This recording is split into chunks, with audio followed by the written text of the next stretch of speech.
Studio में गुफ्तगू के लिए ज्वाइन कर रहे हैं क्रिकेट के सिकंदर, test fast bowler Sikandar Bakhsh साहब। खुशामदीद कहेंगे आपको।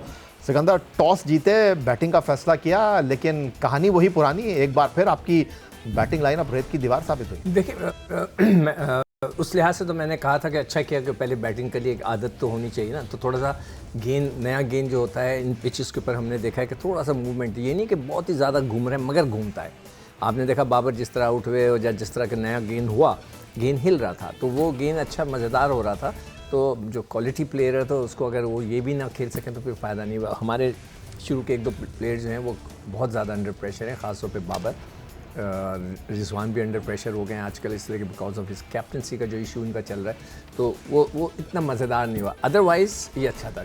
अब अगर आप टीम सिलेक्शन के अभी बात करोगे बाद में, वो आपकी मर्ज़ी है। नहीं, मैं टीम सिलेक्शन का ये सवाल आपके सामने रख देता हूँ। आप खुद एक फास्ट बॉलर की हैसियत से पाकिस्तान के लिए क्रिकेट खेले, इकबाल स्टेडियम फैसलाबाद, आप इंटरनेशनल मैच भी खेले, फर्स्ट क्लास क्रिकेट के कई मैचेस खेले, लेकिन ये नरेंद्र बर्गर और उसके बाद कार्बन बॉश नया बॉल डाल रहे थे, और क्या इतनी वाकई तेज़ गेंद कर रहे थे, पिच के अंदर इतना उछाल था कि हमारे टॉप क्लास बैट्समैन जो है वो संभल नहीं सके। देखो, ज़िंदगी में मैंने जितने भी मैचेस जिस जगह भी पाकिस्तान में खेले, तकरीबन पूरे ग्राउंड्स में खेले, गुजरांवाला में, शेखुपुरा, इधर ये इन सारे ग्राउंडों में मैं खेल चुका हूँ, साहिवाल पे भी मैं खेल चुका हूँ। तो नया बॉल हमेशा पिच पे जो फ्रेशनेस होती है उसका फ़ायदा मिलता है।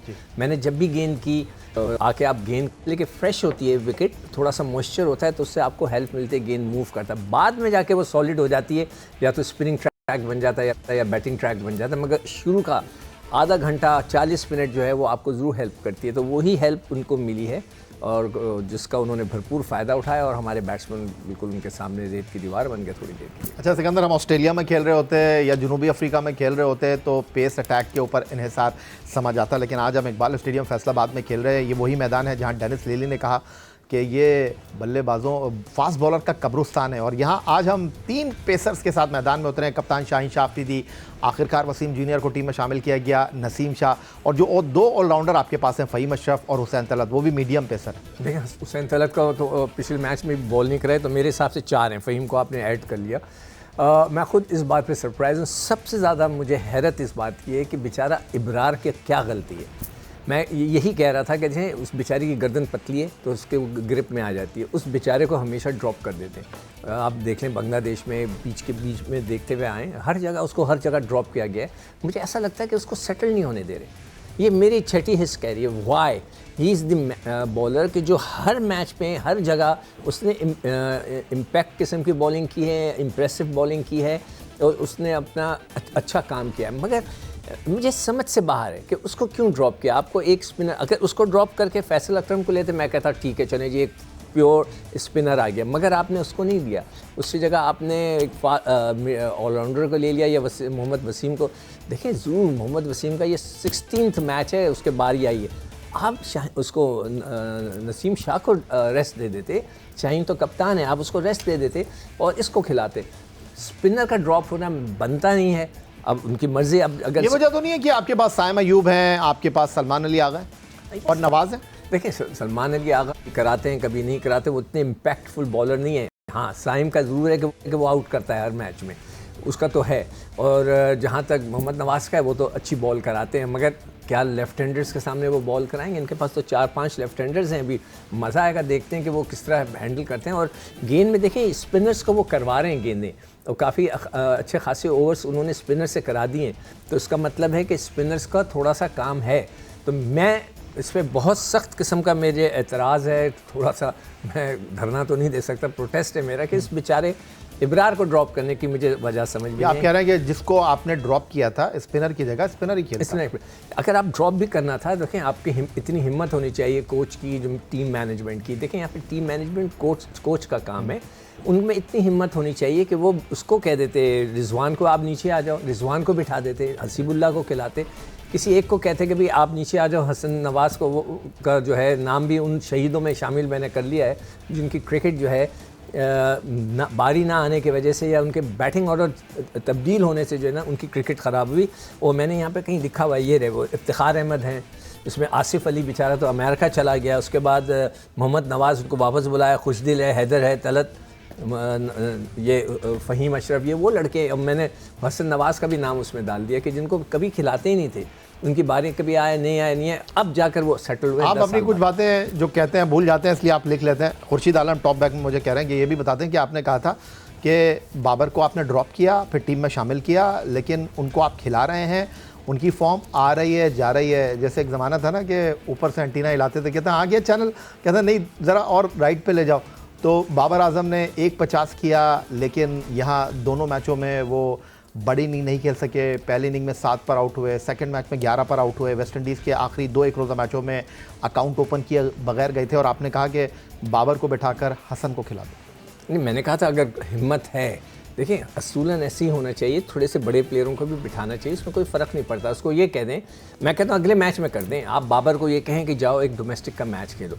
जब तक आप मैच खेल के जब थोड़ी प्रैक्टिस नहीं करेंगे तो आपको आदत नहीं पड़ेगी मैच खेलने की। आपको ये करना पड़ेगा, अगर नहीं करेंगे तो फिर आपकी टीम इसी तरह रगड़ते रगड़ते चलती रहेगी। नए इंडक्शंस नज़र नहीं आएंगे, नए प्लेयरों का हमें झलक नज़र नहीं आएगी। तो हमें ये करना है, वरना तो ये पिछले 10-12 साल से ये लड़के खेलते हुए आ रहे हैं जितने भी हैं, वो बस इसमें एक साइम है कि जो नया है, जो मुझे नया नज़र आता है। नीचे वसीम आया है जो कि नया है, बाकी सारे पुराने लड़के 10 साल से खेलते हुए आ रहे हैं, वही खेल रहे हैं। नई चीज़ें आपने नहीं की अभी तक। इकबाल स्टेडियम फैसलाबाद पाकिस्तान और जनूबी अफ्रीका के दरमियान दूसरे एक रोज़ा मैच का मेज़बान है। स्टूडियो टेस्ट फास्ट बॉलर वक्त हमारे साथ मौजूद हैं। उधर इंटरनेशनल क्रिकेट काउंसिल की जानिब से जारी करदा T20 आलमी दर्जाबंदी में पाकिस्तान के सलामी बल्लेबाज साहबजादा फरहान करियर बेस्ट पोजीशन पर बराजमान है। T20 बैनुल-अक़वामी बैटिंग दर्जेबंदी में कोई भी पाकिस्तानी टॉप 10 में शामिल नहीं, लेकिन साहबजादा फरहान 679 पॉइंट्स के साथ 11वें नंबर पर मौजूद हैं। T20 एशिया कप में साहबजादा फरहान की कारकर्दगी इंतहाई उम्दा रही।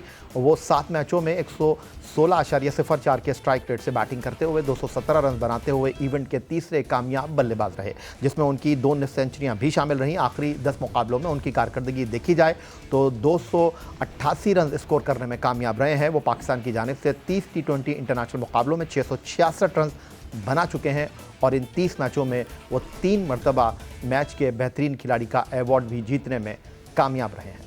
उधर अंडर 19 क्रिकेट वर्ल्ड कप में पाकिस्तान क्रिकेट टीम की क़यादत के फ़राइज़ अंजाम देने वाले विकेटकीपर बल्लेबाज साद बेग इस वक्त कायद-ए-आज़म ट्रॉफ़ी में अपनी बेहतरीन कारकर्दगी का मुज़ाहरा कर रहे हैं। कराची ब्लूज़ की नुमाइंदगी करते हुए वो कायद-ए-आज़म ट्रॉफ़ी के जारी सीज़न के 5 मुकाबलों में 63.10 की औसत से 631 रन स्कोर कर चुके हैं, जिसमें उनकी 3 बेहतरीन सेंचुरियां और 2 निस्फ सेंचुरियां शामिल हैं। मिर्ज़ा साद बेग ने सीज़न में पहली सेंचुरी मुल्तान रीजन के खिलाफ बनाई, जहां उन्होंने 154 रन स्कोर किए। फिर लाहौर वाइट्स के खिलाफ मिर्ज़ा साद बेग ने 149 रन की दिलकश इनिंग खेली। अब पेशावर रीजन के खिलाफ इस्लामाबाद में जारी मुकाबले में वो 108 रन बनाने में कामयाब हुए हैं। रेड बॉल क्रिकेट में मिर्ज़ा साद बेग की कारकर्दगी पाकिस्तान सीनियर टीम के बेंच स्ट्रेंथ को मजबूत करने का मौका फराहम कर सकती है। तो मिर्ज़ा साद बेग शानदार कारकर्दगी का मुजाहरा कर रहे हैं। पाकिस्तान के सबसे बड़े first class cricket tournament Quaid-e-Azam trophy में कराची के लिए 3 सेंचुरी स्कोर कर चुके हैं। और मिर्ज़ा साद बेग की कारकर्दगी पर सिकंदर बख्त कुछ कहना चाहते हैं। सिकंदर, पाकिस्तान डोमेस्टिक क्रिकेट में रन्स के अंबार लगा रहे हैं, विकेट कीपर हैं, good sign for Pakistan cricket.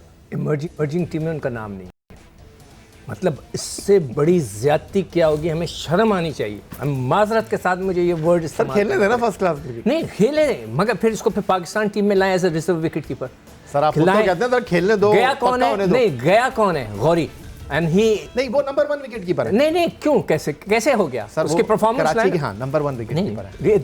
वो सरफराज के दोस्त हैं। Sarfaraz sir number 1 wicket keeper. Sir मैं आप 1 मिनट सुन ले, वो सरफराज हमेशा उनको सपोर्ट करते हैं। यार मेरा मुंह ना खुलाए। नहीं सर, आप सर मेरी भी सुन लेना, सर मेरी भी सुन ले। ये कराची के नंबर 1 विकेट कीपर गाजी गौरी हैं। अभी जो शाहीन की टीम लेकर गुलाम अली साहब ऑस्ट्रेलिया गए थे, उसके विकेट कीपर ये थे। और ये मिर्ज़ा साद बेग जो अंडर 19 में विकेट कीपिंग करते रहे, आप उससे शिकवा कर रहे थे, ये विकेट कीपिंग ही नहीं कर रहे। इन्होंने हनीफ मोहम्मद ट्रॉफी में एज ए बैट्समैन परफॉर्म किया था। क्यों नहीं करवा रहे? इसलिए कि वो है ना गाजी गौरी। नहीं तो भाई एक लड़का इतने परफॉर्मेंस उसको बिठाएं आपने। अच्छा एक मिनट फिर सरफराज क्यों विकेट कीपिंग? कोई विकेट कीपर नहीं था सर। यार सरफराज से क्यों कराई? सर कोई विकेट कीपर नहीं था। आपने कराची वालों को, मैं कहता हूँ थोड़ी सी शर्म करनी चाहिए कि आप इतने बड़े शहर के नुमाइंदे हैं और आपने सरफराज को खिलाया। खिलाड़ी अनाउंस करते हैं तो 20 में से जो विकेट कीपर नहीं था उस वजह से खिलाया।